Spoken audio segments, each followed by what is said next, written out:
অযত্নে অবহেলায় পড়ে আছে ব্রিটিশ আমলে স্থাপিত কুমিল্লা বিমানবন্দর। সবশেষ ১৯৯৪ সালে এখান থেকে যাত্রীবাহী ফ্লাইট চলাচল করেছে। বর্তমানে বন্ধ থাকলেও প্রবাসী অধ্যুষিত এই জেলার মানুষের দাবি আবারও ফ্লাইট চালু করার। বিস্তারিত জানাচ্ছেন আব্দুল্লাহ আল মারুফ। ভাঙাচোরা এই সড়ক কুমিল্লা বিমানবন্দরের রানওয়ে। একসময় এখান থেকে নিয়মিত আকাশে ডানা মেলত বিমান। তবে ১৯৯৪ সালে শেষবারের মতো ফ্লাইট পরিচালনার পর টানা ৩২ বছর ধরে রানওয়েতে নামেনি কোনো বিমান। প্রবাসী অধ্যুষিত এই জেলার বিদেশগামীদের বর্তমানে চট্টগ্রাম ও ঢাকা বিমানবন্দর ব্যবহার করতে হচ্ছে। ফলে সময় ও অর্থ খরচ বাড়ছে। তাই এলাকার মানুষের দীর্ঘদিনের দাবি বিমানবন্দরটি নতুন করে চালু করা। বৃহত্তর কুমিল্লা অঞ্চলের একটি দীর্ঘ সময়ের দাবি।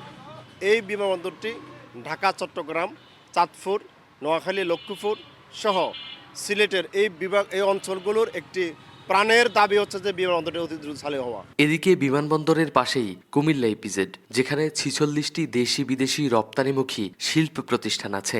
এখানকার বিনিয়োগকারীদের দ্রুত যাতায়াতের জন্য বিমানবন্দরটি চালু করা প্রয়োজন। কুমিল্লা বিমানবন্দরটি অতি দ্রুত চালু করার জন্য এটি জোর দাবি আজকে থেকে না, আরও কয়েক বছর আগ থেকে। মালামালগুলো ইনপুট করতে বা আউটপুট করতে যে একটা কষ্ট হয়, যদি বিমানবন্দরটা চালু হয় তাহলে আমাদের জন্য অনেক সহজলভ্য হবে, ব্যবসার পরিধি বাড়বে, ইপিজেডের পরিধি অনেকটা বেড়ে যাবে। সংশ্লিষ্টরা বলছেন, বিমান ওঠানামা বন্ধ থাকলেও সচল রয়েছে DVOR ও DME নেভিগেশন ব্যবস্থা। এই সেবা ব্যবহার করছে ভারত, সিঙ্গাপুর, থাইল্যান্ড সহ বিভিন্ন দেশের আন্তর্জাতিক রুটের বিমান। এটা দিয়া ইন্টারন্যাশনাল এয়ারলাইন্সগুলো এটার সিগন্যাল পায় যাতায়াত করে। বেশিরভাগ ভারতের, এই থাইল্যান্ডের বা অন্যান্য কিছু দেশের আছে, যায় ওরা আন্তর্জাতিক নিয়ম অনুসারে আমাদের সিভিল এভিয়েশনকে ট্যাক্স করতে হয়। বিশ্লেষকদের মতে ঢাকা ও চট্টগ্রামের মধ্যবর্তী অবস্থানে এই বিমানবন্দরটি চালু হলে অর্থনৈতিকভাবেও লাভবান হবে সরকার।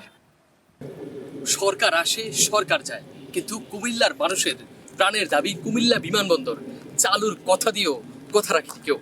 তাই এই সরকারের আমলেই কুমিল্লা বিমানবন্দর আবারও চালু হবে। এই রানওয়েতে ঘুরবে বিমানের চাকা, ঘুরবে দেশ ও কুমিল্লার অর্থনীতিও, এমন প্রত্যাশা কুমিল্লার স্থানীয় বাসিন্দাদের। আব্দুল্লাহ আল মারুফ, স্টার নিউজ, কুমিল্লা।